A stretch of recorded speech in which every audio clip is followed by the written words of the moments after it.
আউযু বিল্লাহি মিনাশ শাইতানির রাজিম। বিসমিল্লাহির রহমানির রহিম। আলহামদুলিল্লাহ ওয়াসসালাতু ওয়াসসালামু আলা সাইয়্যিদিনা মুহাম্মদ ওয়া আলা আলিহি ওয়া সাহবিহি ওয়া সাল্লাম তাসলিমান কাসীরা। আমরা স্মরণিকা হিসেবে বা তাজকিরা হিসেবে অন্তর কোমলকারী বিভিন্ন বিষয় নিয়ে কথা বলে থাকি, কিন্তু মৃত্যু বিষয়ে কথা বলতে আমরা প্রায়ই ভুলে যাই। মৃত্যুর স্মরণিকা শ্রেষ্ঠ উপদেশ, শ্রেষ্ঠ অন্তর কোমলকারী বিষয়। আর এ কারণে এই রমাদানে সংক্ষিপ্ত স্মরণিকা সিরিজে আমরা যেই বিষয়টি নিয়ে কথা বলবো সেটা হচ্ছে মৃত্যু। বিশেষভাবে এই সিরিজে আমরা মৃত ব্যক্তিদের নিয়ে কথা বলবো। বিভিন্ন মানুষের মৃত্যুর ঘটনা এবং সেখান থেকে পাওয়া শিক্ষা, সেগুলো আলোচনা করা হবে ইনশাআল্লাহ। আর এই ঘটনাগুলো সমসাময়িক ঘটনা, ক্লাসিক্যাল ঘটনা নয়। সমসাময়িক ঘটনাগুলো বর্ণনা করার একটি উদ্দেশ্য হচ্ছে যেন আমরা সহজে সেই সব ঘটনার সাথে নিজেদের জীবনের মিল অমিল খুঁজে বের করতে পারি। আর এই ঘটনাগুলো বর্ণনা করেছেন শায়েখ আব্বাস আল বাতাউই রহিমাহুল্লাহ, যিনি একজন আরব শায়েখ। তিনি বেশ কিছু বছর আগে মৃত্যুবরণ করেছেন। শায়েখ আব্বাস রহিমাহুল্লাহ স্বেচ্ছায় ভলেন্টিয়ার ভিত্তিতে দীর্ঘ ৩০ বছর ধরে মৃত ব্যক্তিদের গোসল দিয়েছেন। কাজেই তিনি বিভিন্ন মানুষের মৃতদেহ দেখেছেন, অনেক অভিজ্ঞতা আছে তার। সেখান থেকে নির্বাচিত কিছু ঘটনা আমরা এই সিরিজে বর্ণনা করব ইনশাআল্লাহ। দীর্ঘ ৩০ বছর ধরে লাশ গোসল দেওয়া এবং দাফনের কাজে অংশগ্রহণ করার কারণে তিনি অনেক মানুষের মৃতদেহ দেখেছেন, সেগুলোর সাথে বিভিন্ন রকমের অদ্ভুত আশ্চর্যজনক ঘটনার সাক্ষ্য হয়েছেন। এইসব ঘটনা দেখে সরাসরি তিনি সেই ঘটনাগুলো বর্ণনা করা শুরু করেননি, বরং তিনি প্রথমে সেই সব মৃত মানুষের পরিবারের লোকেদের সাথে কথা বলেছেন, যেমন কারো বাবা মা, ভাই বোন, স্বামী বা স্ত্রী অথবা তাদের আত্মীয়দের সাথে কথা বলেছেন এবং ওই মৃত ব্যক্তির ব্যাপারে খোঁজখবর নিয়েছেন। তাদের ব্যাপারে ভালো মন্দ কিছু ঘটে থাকলে সেগুলো কেন ঘটতে পারে সেই সব বিষয়ে তিনি খোঁজ নিয়েছেন, জেনেছেন। সরাসরি ঘটনা বর্ণনাতে যাওয়ার আগে আমরা মৃত্যু স্মরণের কিছু উপকারিতা উল্লেখ করছি। রাসূলুল্লাহ সাল্লাল্লাহু আলাইহি ওয়াসাল্লাম বলেছেন, আকসিরুজ যিকরা হাযিমিল লাযযাত, তোমরা মৃত্যুর কথা বেশি বেশি স্মরণ করো। আনাস রাদিয়াল্লাহু আনহু থেকে বর্ণিত হয়েছে, একবার রাসূলুল্লাহ সাল্লাল্লাহু আলাইহি ওয়াসাল্লামের সামনে সাহাবায়ে কেরাম কোনো একজন লোকের ব্যাপারে খুব উচ্চ প্রশংসা করলেন। রাসূলুল্লাহ সাল্লাল্লাহু আলাইহি ওয়াসাল্লাম সেই সব কথা শোনার পর জানতে চাইলেন, তোমাদের সেই সাথী মৃত্যুর বিষয়টা কতটা স্মরণ করে? সাহাবায়ে কেরাম জবাব দিলেন, আমরা তো কখনো তাকে মৃত্যু নিয়ে কথা বলতে শুনিনি। একথা শুনে রাসূলুল্লাহ সাল্লাল্লাহু আলাইহি ওয়াসাল্লাম বললেন, তাহলে তোমরা তোমাদের সাথীর ব্যাপারে যেমনটা বলছো সে তেমন নয়। হামিদ আল কুসাইরি রাহিমাহুল্লাহ তিনি বলতেন, আমরা সবাই মৃত্যুর ব্যাপারে নিশ্চিত, অথচ এর জন্য কোনো প্রস্তুতি নেই না।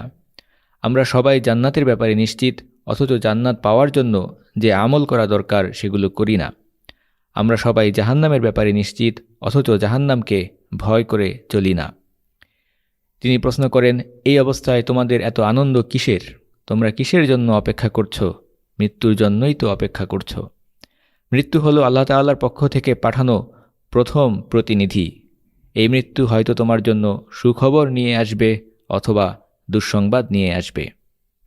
কাজেই হে আমার মুসলিম ভাইয়েরা, আল্লাহর দিকে যাত্রা করুন সুন্দরতম উপায়ে। সুমাইত ইবনে আজলান রাহিমাহুল্লাহ তিনি বলেন, যে ব্যক্তি তার চোখের সামনে মৃত্যুর বিষয়টা স্মরণে রাখে, সে কখনো দুনিয়ার সংকীর্ণতা আর কষ্ট পেরেশানি নিয়ে অস্থির হয় না। আগেকার যুগের ফুকাহে কেরাম তারা প্রতি রাতে একত্রিত হয়ে মৃত্যুর বিষয়ে, আখিরাতের বিষয়ে, বিচার দিবসের বিষয়ে এমনভাবে পরস্পরকে স্মরণ করিয়ে দিতেন আর এমনভাবে কান্নাকাটি করতেন যে তাদেরকে দেখলে মনে হতো যেন তারা কোনো মৃত ব্যক্তির জানাজা পড়তে এসেছেন। ইবনে ওমর রাদিয়াল্লাহু আনহুমা তিনি যখন মৃত্যুর কথা স্মরণ করতেন তখন তিনি পাখির ছানার মতো কাঁপতে থাকতেন। আবু দারদা রাদিয়াল্লাহু আনহু বলেন, যদি মৃত্যুর কথা স্মরণ হয় তাহলে নিজেকে মৃত ব্যক্তিদের একজন মনে করে নাও। ইবনে মাসউদ রাদিয়াল্লাহু আনহু বলেন, সেই ব্যক্তি সুখী যে অন্যের ঘটনা দেখে নিজের জন্য উপদেশ গ্রহণ করতে পারে। আবু জাকারিয়া আল তাইমি রাহিমাহুল্লাহ বলেন, একবার উমাইয়া খলিফা সুলাইমান ইবনে আব্দুল মালিক তিনি ছিলেন মসজিদুল হারামে। তখন তার সামনে একটি পাথর নিয়ে আসা হলো। সেই পাথরে কিছু কথা খোদাই করে লেখা ছিল, কিন্তু পাথরের সেই লেখাগুলো বোঝা যাচ্ছিল না, পড়া যাচ্ছিল না। সেগুলো পড়তে পারে এমন এক ব্যক্তিকে খুঁজে নিয়ে আসা হলো। এরপর দেখা গেল সেই পাথরে এই কথাগুলো লেখা ছিল। সেখানে লেখা ছিল, ওহে আদম সন্তান, যদি তুমি জানতে তোমার জীবনের আর কতটা সময় বাকি আছে, যদি তুমি জানতে মৃত্যু তোমার কত কাছে চলে এসেছে, তাহলে এই দুনিয়ার জীবন নিয়ে দীর্ঘ আশা পোষণ করা ছেড়ে দিতে আর বেশি বেশি আখিরাতের জীবনের আমল করতে, দুনিয়ার খেলতামাশা আর উচ্চ আকাঙ্ক্ষা পরিত্যাগ করতে, অথচ তুমি এইসব বিষয় নিয়ে বেখেয়াল হয়ে থাকো, বেখবর হয়ে থাকো। যখন তোমার পা চিরদিনের জন্য ফসকে যায়, যখন তুমি তোমার পরিবার আর আত্মীয় স্বজন থেকে চিরদিনের জন্য বিচ্ছিন্ন হয়ে যাও, আর যখন বুঝতে পারো আর কখনোই দুনিয়াতে ফিরে আসা সম্ভব হবে না, তখন তোমার মধ্যে আফসোস আর অনুশোচনা জেগে ওঠে। তখন তুমি সাবধান হয়ে ওঠো, সচেতন হয়ে ওঠো, কিন্তু হায়, তখন তুমি আর কিছুতেই দুনিয়াতে ফিরে আসতে পারবে না, আর কোনো নেক আমল আর কোনো ভালো কাজও করতে পারবে না। কাজেই সময় থাকতেই আখিরাতের প্রস্তুতি নাও, সেই দিনের প্রস্তুতি নাও যে দিনের নাম ইয়াউমুল হাসরা, আফসোসের দিন, অনুশোচনার দিন। রাসূলুল্লাহ সাল্লাল্লাহু আলাইহি ওয়াসাল্লামের বর্ণিত হাদিস থেকে আমরা জানি, মৃত্যুর পরে মানুষের যে প্রথম ঠিকানা, প্রথম ঘাঁটি সেই কবর সম্পর্কে রাসূলুল্লাহ সাল্লাল্লাহু আলাইহি ওয়াসাল্লাম বলেছেন, এই কবর হচ্ছে কারো জন্য জান্নাতের একটি বাগান, আর কারো জন্য কবর হচ্ছে জাহান্নামের একটি গর্ত। কবরের জীবনে, বারজাখের জীবনে একজন ব্যক্তির সাথে কি ঘটবে, সেই গায়েবের বিষয়গুলো আমরা দুনিয়াতে বসে দেখতে পারি না। এগুলো অদৃশ্য জগৎ বা গায়েবের ঘটনা। তবে আল্লাহ তাআলা চাইলে বিভিন্ন সময়ে বিভিন্ন ঘটনা আমাদের সামনে দৃষ্টান্ত হিসেবে, শিক্ষা গ্রহণকারী বিষয় হিসেবে পেশ করে দিতে পারেন, যেন সেগুলো থেকে শিক্ষা নিয়ে আমরা সাবধান হতে পারি, সতর্ক হতে পারি। এজন্যই আল্লাহ তাআলার কাছে আমাদের সবসময় দোয়া করা উচিত যেন আমরা সুন্দর মৃত্যু লাভ করতে পারি, জাহান্নাম থেকে, কবরের আযাব থেকে যেন আমরা বাঁচতে পারি, জান্নাত লাভ করতে পারি। একই সাথে আমাদের আরও দোয়া করা উচিত যেন মৃত্যুর পর আমাদের মৃতদেহ বিকৃত হয়ে না যায়। যদিও বাহ্যিকভাবে সেটা একটা মৃতদেহ ছাড়া আর কিছুই নয়, কারণ আমাদের রূহ চলে যাবে বারজাখের জীবনে, কিন্তু এরপরও আমরা চাই মৃত্যুর পরে যেন আমাদের লাশগুলো বিকৃত না হয়, যেন আমাদেরকে অপমান, অপদস্থ হয়ে মৃত্যুবরণ করতে না হয়, যেন এভাবে কাউকে দাফন হতে না হয়। অনেক ব্যক্তিকে বাইরে থেকে দেখে অনেক দিনদার, আমলওয়ালা, ইমানদার, মুত্তাকি, মুসলিম মনে হতে পারে, কিন্তু মৃত্যুর সময় যদি তার মৃত্যুর মাধ্যমে খারাপ আলামতগুলো প্রকাশ পেতে থাকে, যেমন লাশ বিকৃত হয়ে যাওয়া, বাজে দুর্গন্ধ ছড়ানো, কিংবা অন্যান্য বাজে আলামতগুলো প্রকাশ পায়, কিংবা কবরে সেই লাশকে দাফন করতে গিয়ে নানা রকম প্রতিবন্ধকতা, অসুবিধার সম্মুখীন হতে হয়, তখন আল্লাহ তাআলাই ভালো জানেন, হয়তো সেই ব্যক্তি বাহ্যিকভাবে অনেক ভালো হিসেবে পরিচিত থাকলেও হয়তো তার ভেতরে অনেক সমস্যা ছিল, হয়তো অনেক গুনাহ ছিল। কাজেই এমন পরিণতি থেকে আল্লাহ তাআলা আমাদেরকে হেফাজত করুন। এই সিরিজে আমরা যেই ঘটনাগুলো উল্লেখ করতে যাচ্ছি সেগুলো বর্ণনা করেছেন শায়েখ আব্বাস আল বাতাউই রাহিমাহুল্লাহ, এবং তার কাছ থেকে এই ঘটনাগুলো ইংরেজিতে বর্ণনা করেছেন কুয়েতের একজন শায়েখ মুহাম্মদ আল নাকভি। সেই ঘটনাগুলো বাংলায় রূপান্তর করে আপনাদের সামনে পেশ করা হচ্ছে।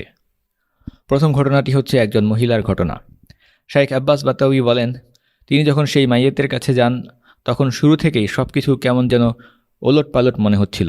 সেখানকার পরিস্থিতি তার কাছে ভালো ঠেকছিল না। যেহেতু দীর্ঘ ৩০ বছরের লাশ গোসলের অভিজ্ঞতা তার ছিল, তাই বিভিন্ন আলামত দেখে, যেমন লাশের চেহারা কিংবা গন্ধ, এগুলো দেখে তার কাছে ঠিক ভালো মনে হচ্ছিল না। এরপরও তিনি সেই বিষয়গুলোকে খুব একটা গুরুত্ব দিলেন না, কারণ এই আলামতগুলো দেখে একেবারে শতভাগ নিশ্চিত হয়ে কারো ব্যাপারে ভালো বা মন্দ এরকম ধারণা করা যায় না। বিভিন্ন কারণেই লাশ থেকে দুর্গন্ধ আসতে পারে। কাজেই শায়েখ সেগুলো উপেক্ষা করতে লাগলেন। কিন্তু গোসল দেওয়ার পরে যখন সেই লাশটাকে খাটিয়ায় তোলা হলো এবং খাটিয়ায় করে যখন মাথায় করে কবরে নিয়ে যাওয়া শুরু হলো, তখন থেকেই সমস্যার সূত্রপাত। শায়েখ বলেন, সেখানে আমরা অনেক মানুষ ছিলাম, লোক সংখ্যার কোনো কমতি ছিল না।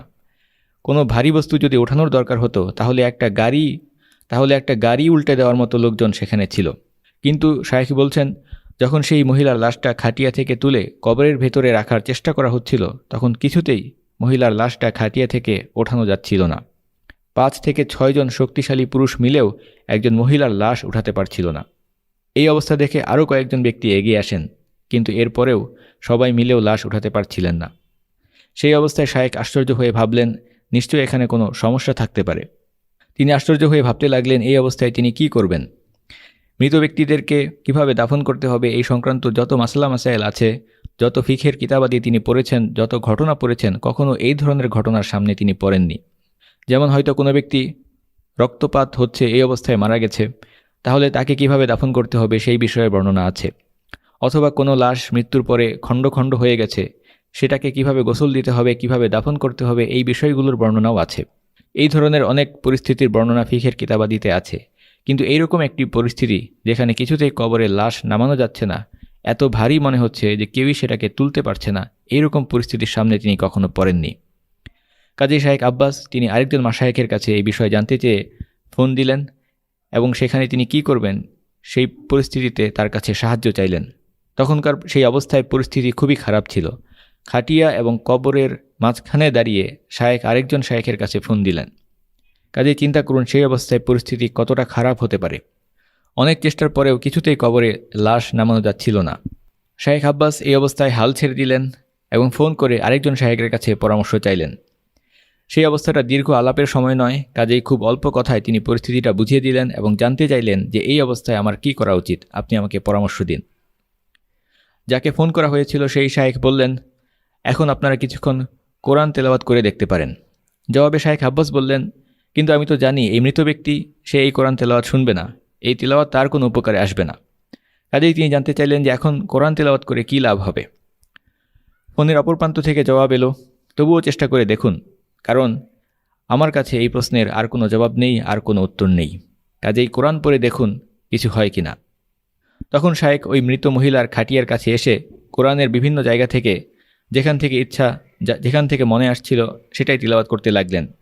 বিভিন্ন সূরার বিভিন্ন অংশ পড়তে লাগলেন। আর ওই সময় লোকেরা লাশটাকে কবরে নামানোর চেষ্টা করছিল।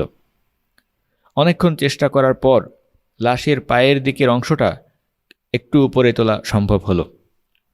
শায়েখ বললেন, আমি দেখলাম লোকেরা অনেক চেষ্টা করার পর শুধুমাত্র মহিলার পায়ের অংশটা কোনো মতে উঠাতে পেরেছে। এই অবস্থা দেখে শায়েখ বললেন, আলহামদুলিল্লাহ, একেবারে কিছু না হওয়ার থেকে অল্প কিছু অগ্রগতি হয়েছে, এটাও ভালো। কাজেই তিনি সেখানে দাঁড়িয়ে কোরআন তেলাওয়াত চালিয়ে যেতে লাগলেন। সেখানে মহিলার ছেলেরা ছিল। সেই মহিলার 3 জন ছেলে মিলে সেই মৃত মহিলার লাশটাকে কবরের ভেতরে নামানোর চেষ্টা করছিল, আর শায়েখ তখনও সেখানে কোরআন তেলাওয়াত করছিলেন। শায়েখ বলেন, এরকম সময় ভিড়ের মধ্য থেকে কোনো একজন লোক হঠাৎ আমাকে পেছন দিকে টান দিলেন, আর তখন বাধ্য হয়ে আমি কোরআন তেলাওয়াত থামালাম। তখন আমি দেখলাম হঠাৎ করে ওই মহিলার লাশটি এবং সাথে সেই 3 জন ছেলে যারা সেই লাশটিকে ধরে রেখেছিল তারা সবাই ধপ করে কবরের মধ্যে পড়ে গেল। তাদের মায়ের লাশটাও সেখানে ধূপ করে কবরের মধ্যে পড়ে গেল। অর্থাৎ এটা দেখেই বোঝা যাচ্ছিল হঠাৎ কোনো কারণে সেই লাশটার ওজন অনেক বেড়ে গেছে, যেটা 3 ছেলে মিলেও ধরে রাখতে পারছিল না। সেই মৃত মহিলার লাশ এবং 3 ছেলে তারা সবাই কবরের মধ্যে পড়ে গেল। এই অবস্থা দেখে শায়েখ আশ্চর্য হয়ে বললেন, তোমরা এভাবে তোমাদের মায়ের লাশ কবরে নামালে কেন? ছেলেরা বলল, আমরা জানি না, হঠাৎ কী যেন একটা হলো, হঠাৎ কোনো কারণে ওজন অনেক বেড়ে গিয়েছে, আমরা কিছুতেই সেটা ধরে রাখতে পারিনি। এরপর শায়েখ নিজে কবরের ভেতরে নামলেন এবং সেখানে নেমেও কোরআন তেলাওয়াত চালিয়ে যেতে লাগলেন। আর ইশারা ইঙ্গিতে সেই ছেলেদেরকে বুঝিয়ে দিলেন যে এই লাশটাকে কিভাবে রাখতে হবে, সেই কাজগুলো বুঝিয়ে দিচ্ছিলেন। শায়েখ বলেন, যেহেতু আমি ওই মহিলার একজন অপরিচিত পুরুষ, একজন আজনবী, কাজেই একজন গায়রে মাহারাম মহিলাকে আমি স্পর্শ করতে পারি না, আর সেই মহিলার মাহারাম পুরুষরা তো সেখানেই ছিল, কাজেই তাকে স্পর্শ করার কোনো দরকারও ছিল না। সেই অবস্থায় শায়েখ খেয়াল করলেন ওই মৃত মহিলার ছেলেদের মধ্যে একজন কিছুতেই কান্না থামাতে পারছিল না। সে ক্রমাগত অবিরাম কেঁদেই যাচ্ছে। শায়েখ জানতে চাইলেন, তোমার কি হয়েছে, তুমি এভাবে কাঁদছো কেন?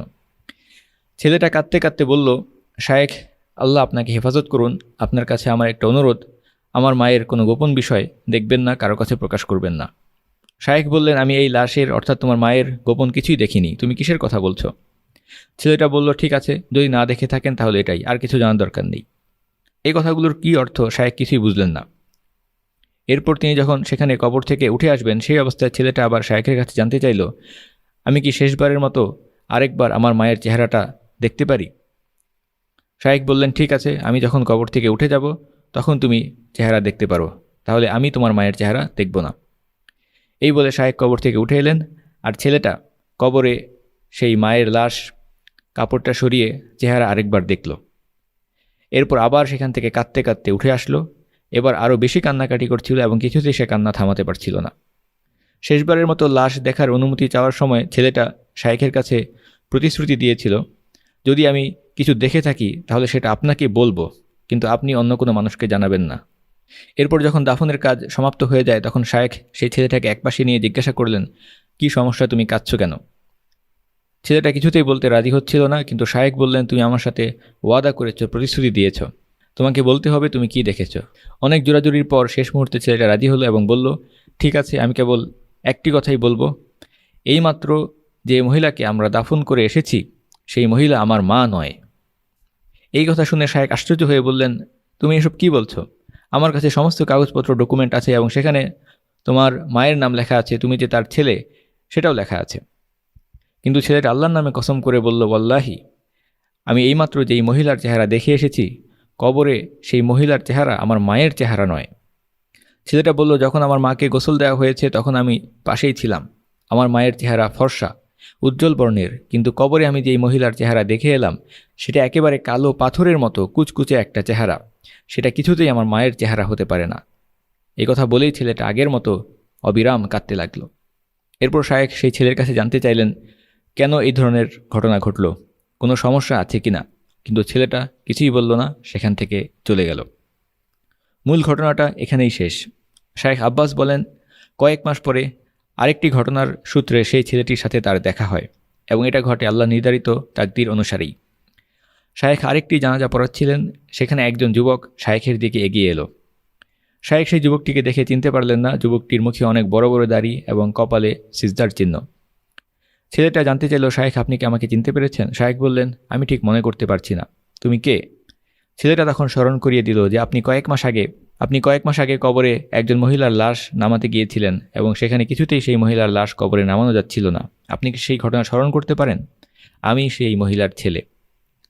শায়েখ বললেন, আগে তোমার চেহারা অন্যরকম ছিল, তাই তোমাকে দেখে চিনতে পারিনি।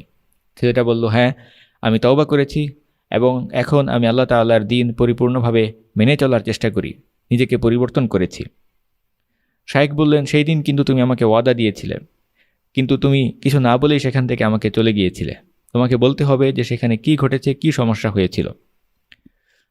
তখন ছেলেটা জবাবে বলল, আমার মা সারা জীবনে কখনোই সলাত পড়েনি। আমার মা সারা জীবনে কখনোই সলাত পড়েনি, জীবনে একবারও না, কখনোই না। এবং এই কারণেই কবরে তার লাশ রাখা যাচ্ছিল না, নামানো যাচ্ছিল না, যদিও বাহ্যিকভাবে সেটা একটা মৃতদেহ ছাড়া আর কিছুই ছিল না। কবর সেই লাশটাকে নিতে চাচ্ছিল না এবং এই কারণেই সেই দিন আমি এত কান্নাকাটি করছিলাম। আর কবরে নেমে যখন শেষবারের মতো কাফন খুলে মায়ের চেহারা দেখলাম, তখন দেখলাম আমার মায়ের ফর্সা মুখটা একেবারে কালো পাথরের মতো কুচকুচে হয়ে গেছে এবং এটা কিছুতেই আমার মায়ের চেহারা নয়। এই দৃশ্য দেখে আমি ভয় পেয়ে যাই এবং সেখান থেকে কান্নাকাটি করতে করতে উঠে আসি। শায়েখ মুহাম্মদ আল নাকভি তিনি বলেন, এটা শায়েখ আব্বাসের বর্ণনা করা অনেকগুলো ঘটনার মধ্যে একটি। আমরা জানি প্রতিদিন বহু বেনামাজি মানুষ মারা যায়, অনেক কাফের মুরতাদ তাদেরকেও মাটি চাপা দেওয়া হয়, কিন্তু তাদের সবার ক্ষেত্রেই বাহ্যিকভাবে এই ধরনের ঘটনা নাও ঘটতে পারে। আল্লাহ তাআলা যদি চান তখন কারো কারো ক্ষেত্রে এই ধরনের ঘটনা ঘটিয়ে দৃষ্টান্ত হিসেবে বাকিদেরকে দেখিয়ে দেন যে তোমরা সময় থাকতেই শিক্ষা গ্রহণ করো, সাবধান হয়ে যাও। এই ঘটনার মধ্যে আমাদের জন্য শিক্ষা রয়েছে, কোনো ব্যক্তি যদি সালাত ত্যাগকারী হয়, যদি কেউ সালাত না পড়ে, তাহলে তাদের জন্য কবরে বারজাখের জীবনে এবং আখিরাতে কত মারাত্মক পরিণতি অপেক্ষা করছে, কত মারাত্মক শাস্তি অপেক্ষা করছে। সালাত হচ্ছে ঈমান এবং কুফরের মধ্যে পার্থক্যকারী বিষয়। আল্লাহ তাআলা আমাদেরকে সালাতের প্রতি যত্নবান হওয়ার তৌফিক প্রদান করুন। যারা অনিয়মিত তাদেরকে নিয়মিত সালাত আদায়ের তৌফিক প্রদান করুন। যারা সালাতে আলসেমি করে, ঢিলেমি করে, তাদেরকে যথাযথ খুশু খুজুর সাথে সালাত আদায়ের তৌফিক প্রদান করুন। যারা জামাতের সাথে সালাত আদায় করে না, তাদেরকে জামাতের সাথে সালাত আদায় করার তৌফিক প্রদান করুন।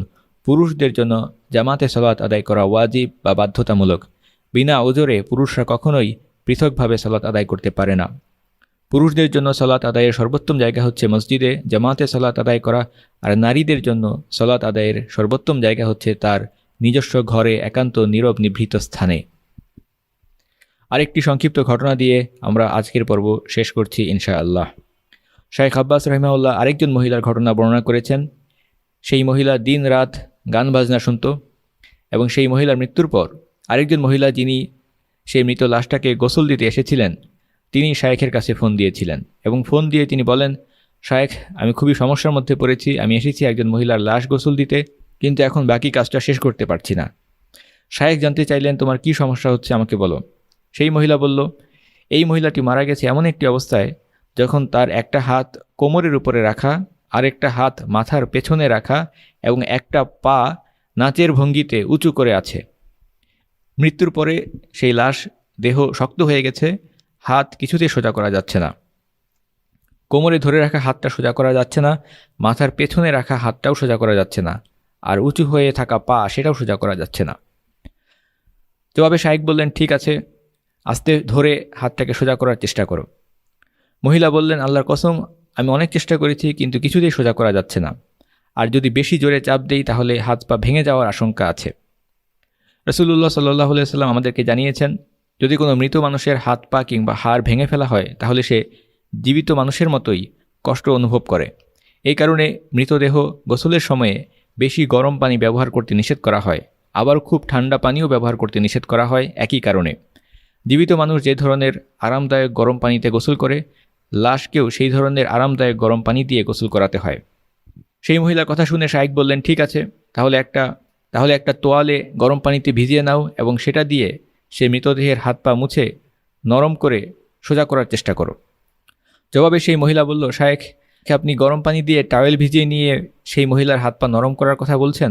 আমি তো তার পুরো লাশটাই গরম পানিতে চুবিয়ে চেষ্টা করেছি, কিন্তু কিছুতেই হাত পা সোজা করা যাচ্ছে না।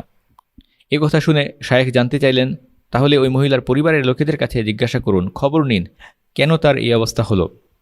এই মহিলার জীবন কেমন ছিল, সে বেঁচে থাকতে কী করত। আপনি গোপনে সেই মহিলার মায়ের কাছে যান, গিয়ে চুপি চুপি জিজ্ঞাসা করুন, সবার সামনে এই প্রশ্নের উত্তর জানার দরকার নেই। যেই মহিলা সেই লাশ গোসল দিতে এসেছিলেন তিনি সেই মৃত মহিলার বা মৃত মেয়ের মায়ের কাছে গিয়ে জানতে চাইলেন যে এই লাশের হাত পা তো কিছুতেই সোজা করা যাচ্ছে না, এর এই অবস্থা কেন হলো, এর কারণ কি। তখন ওই মৃত মেয়ের মা সে বলল, এই লাশটাকে যখন এখানে আনা হয়েছে তখন একেবারে স্বাভাবিক সাধারণ অবস্থায় ছিল, হাত পা সোজা ছিল, বাঁকা ছিল না। কিন্তু গোসলের জায়গায় নেওয়ার পর তার হাত পা বেঁকে যায়, এক হাত কোমরে চলে যায়, আরেক হাত মাথার পেছনে, আর পাটা উঁচু হয়ে নাচের ভঙ্গিতে গিয়ে স্থির হয়ে যায়। অনেক চেষ্টার পরেও সেটা আর সোজা করা সম্ভব হয়নি এবং শেষ পর্যন্ত ওই অবস্থাতেই লাশটাকে কাফন পরিয়ে কবরে দাফন করা হয়। এই কাজগুলো শেষ হওয়ার পর লাশ গোসল দিতে আসা মহিলা সেই মেয়ের মায়ের কাছে গিয়ে বিস্তারিত জানতে চায়। তখন ওই মৃত মেয়ের মা বলে, এই মেয়েটা বেঁচে থাকতে জীবনে কখনো গান বাজনা ছাড়া থাকতে পারত না, সব সময় গান বাজনা শুনত এবং যখনই কোনো নতুন গানের সিডি ক্যাসেট এইসব প্রকাশিত হতো সাথে সাথে ছোট ভাইকে টাকা দিয়ে দোকানে পাঠিয়ে দিত এবং সেগুলো কিনে আনত। তার ঘরে দিন রাত সব সময় গান বাজনা চলতে থাকতো, আজান হচ্ছে নাকি কি হচ্ছে, রোজার মাস চলছে না কি চলছে, এইসব বিষয় কোনো কিছুর দিকেই সে খেয়াল করতো না। এরপর যেদিন সে মারা যায় সেই দিন সে গিয়েছিল একটা বিয়ের দাওয়াত খেতে এবং সেখানে যাওয়ার পর সেই বিয়ের অনুষ্ঠানে উচ্চস্বরে গান বাজনা চলছিল, সেগুলো চালু ছিল। মেয়েটা সেখানে গিয়ে গান বাজনার তালে তালে নাচা শুরু করে। এই দৃশ্য দেখে মেয়েটার কিছু বন্ধু বলল, তুমি স্টেজের উপরে গিয়ে নাচা শুরু করো। মেয়েটা তাই করলো, বিয়ের স্টেজে গিয়ে সবার সামনে নাচতে থাকলো এবং এই ঘটনা সেই মৃত মেয়েটার মা নিজেই বর্ণনা করেছেন। স্টেজের উপরে গিয়ে মেয়েটা যখন নাচছিল তখন তার একটা হাত ছিল কোমরে, আরেকটা হাত ছিল মাথার পেছনে এবং পা উঁচু করে নাচের ভঙ্গিতে সে ঘোরার চেষ্টা করছিল, কিন্তু একটা চক্কর দেওয়ার পরেই মেয়েটা মাথা ঘুরে মাটিতে পড়ে যায় এবং সেই অবস্থাতেই তার মৃত্যু হয়ে যায়।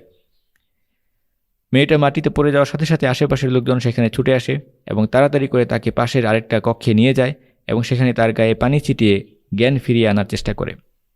কিন্তু মেয়েটা ওই অবস্থাতেই মারা যায় এবং তখন তার হাত পা সোজা ছিল, স্বাভাবিক ছিল, অন্য 8-10টা মৃত মানুষের মতোই ছিল।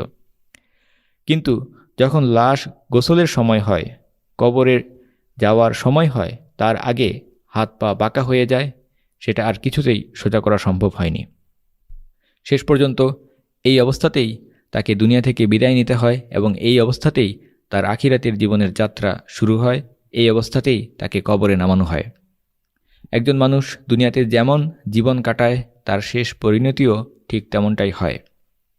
এমন মন্দ পরিণতি থেকে আল্লাহ তাআলা আমাদেরকে হেফাজত করুন। আজকের পর্বে যে দুইজন মৃত ব্যক্তির ঘটনা বর্ণনা করা হলো, এই ঘটনা থেকে নিঃসন্দেহে আমাদের জন্য শিক্ষণীয় বিষয় রয়েছে। আল্লাহ তাআলা এই বিষয়গুলো আমাদেরকে বোঝার এবং সেখান থেকে শিক্ষা গ্রহণ করার তৌফিক প্রদান করুন। আল্লাহুম্মা আমিন। ওয়াসাল্লাল্লাহু তাআলা আলা সাইয়্যিদিনা মুহাম্মদ ওয়া আলা আলিহি ওয়া সাহবিহি ওয়া সাল্লাম। আলহামদুলিল্লাহি রাব্বিল আলামিন।